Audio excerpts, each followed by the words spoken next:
Welcome to FaithFM Connects, Season 1, Episode 4. This episode is brought to you by Gospel Lighthouse, with 11 locations including Uptown Waterloo. Visit gospellighthouse.ca. The light in the darkness, the Gospel Lighthouse. This morning we head to Arkansas, where we are joined by a speaker, certified life coach, and a Wall Street Journal best-selling author, Holly Girth. Good morning, Holly.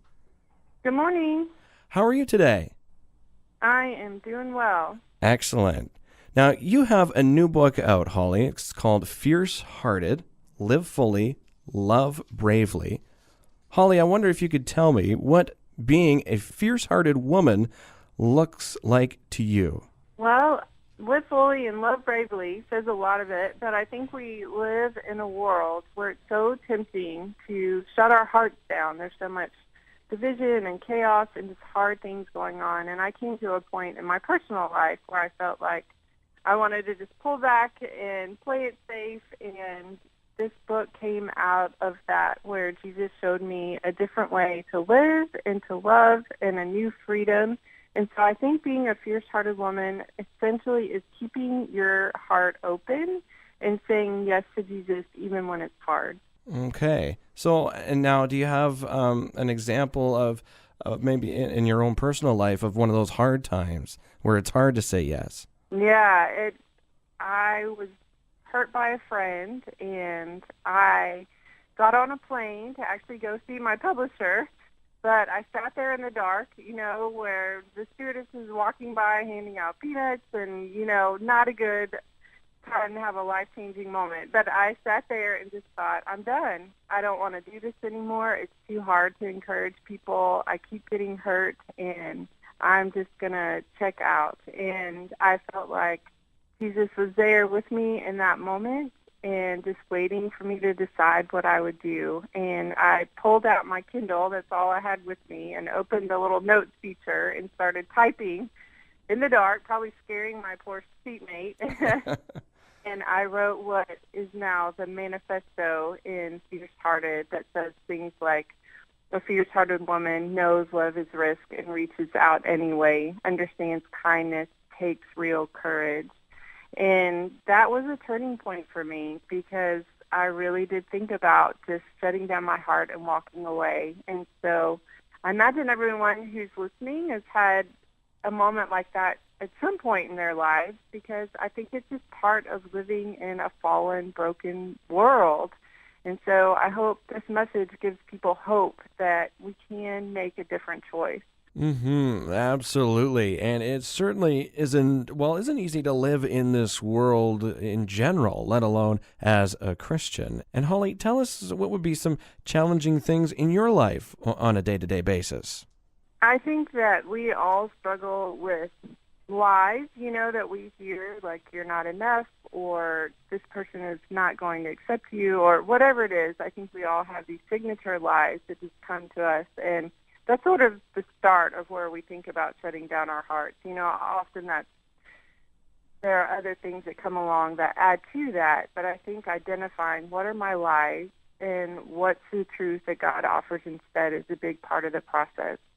And so living with those lies is the challenge. I think, we live in a world that's more connected than ever, and yet individually we can be more isolated than ever. And so committing to having a tribe in your life, at least one other person who can fight alongside you and speak truth to you when you need to hear it, I think that is a challenge and really important. And then I think just endurance, knowing that the Christian life isn't a sprint, it's a marathon. A lot of times we find ourselves at places where we think, this is harder than I thought it would be. And just acknowledging that that's not failure, that's not a shortcoming on our part, that that's normal, and that all God asks is for us to take the next step and to come to Him for the help that we need. Yeah, no, we can't do it alone. I mean, we need God's help, of course. And as you mentioned, too, kind of hinting at there, perhaps God would provide a friend for us in the tough times.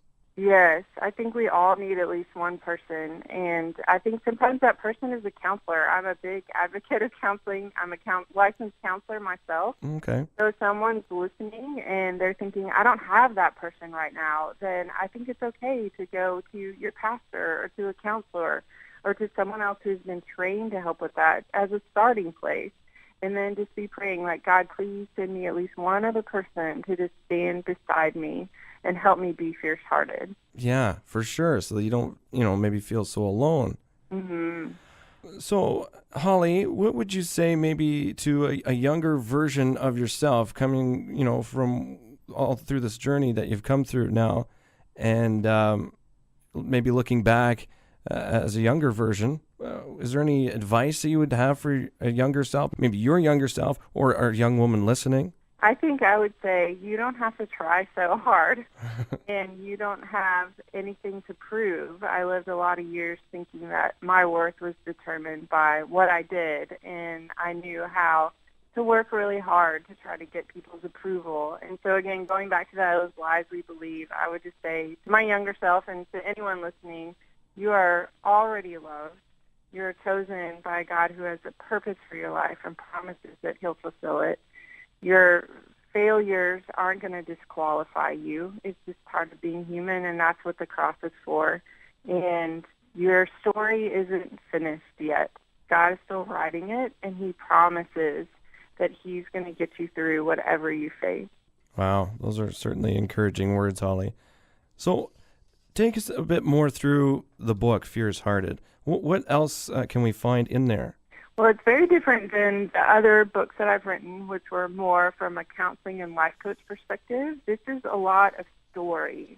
Oh, okay. I think in many ways we are created to engage with story, and that's why Jesus told parables. And so I really invite readers into my life, but do so in a way where hopefully what I share about where I've been with Jesus resonates with their hearts and where they are too. And that's what I've heard back from people so far on the book, is that they feel seen, they feel heard. They say a lot of times, I thought I was the only one who felt this or had gone through it. And so it's short chapters, so you can pick it up and put it down, which I think is very much a shift in how we read these days. We live in a smartphone world, and so if someone thinks, I'm too busy to read a book, you're not too busy to read this one. That was really important to me, too. And so going through the process, I think my hope by the end is that readers will have just a new level of freedom and a new level of joy and some tools to help them keep their hearts open like we talked about before. Oh, that's wonderful. So, Holly, I just want to ask one last question. And at the beginning, I asked what being a fierce-hearted woman looks like to you. What is being fierce-hearted for a lifetime? What does that look like? I think it means just not getting to the point where we say, okay, I'm done. I just wrote down this morning in my journal one of my favorite verses in Psalms. It says, they go from strength to strength before each appears before God in Zion. So I'm turning 40 tomorrow, actually, and I've been thinking a lot about how our culture tells us there's this point when you're over the hill or you reach retirement or, at some point you're just going to kind of make different choices and decide that you've done what you needed to do and you're finished before God says you're finished. And so I think being fierce-hearted for a lifetime means not giving in to that. And yes, a lot of things about our lives change, our bodies change, but just keeping our hearts open for a lifetime and staying focused on Jesus and loving those around us, I think that's what it means to be fierce-hearted for a lifetime.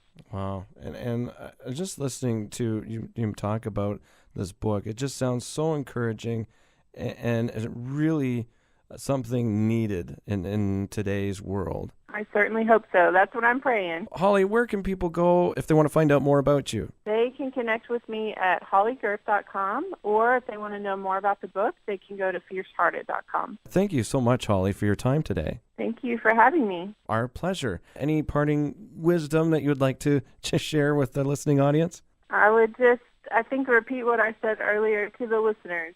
Just if you're listening today and you're wondering if you're loved, you are. And if you're wondering if you're seen, you are. And if you're wondering if your life matters, It does. Absolutely. Thank you so much, Holly.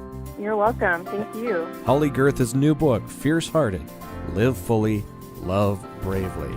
This episode is brought to you by Gospel Lighthouse, with 11 locations including Uptown Waterloo. Visit gospellighthouse.ca. A light in the darkness, the Gospel Lighthouse. If you enjoyed this and want to hear more, hit like and subscribe, and you will be notified when we add more videos.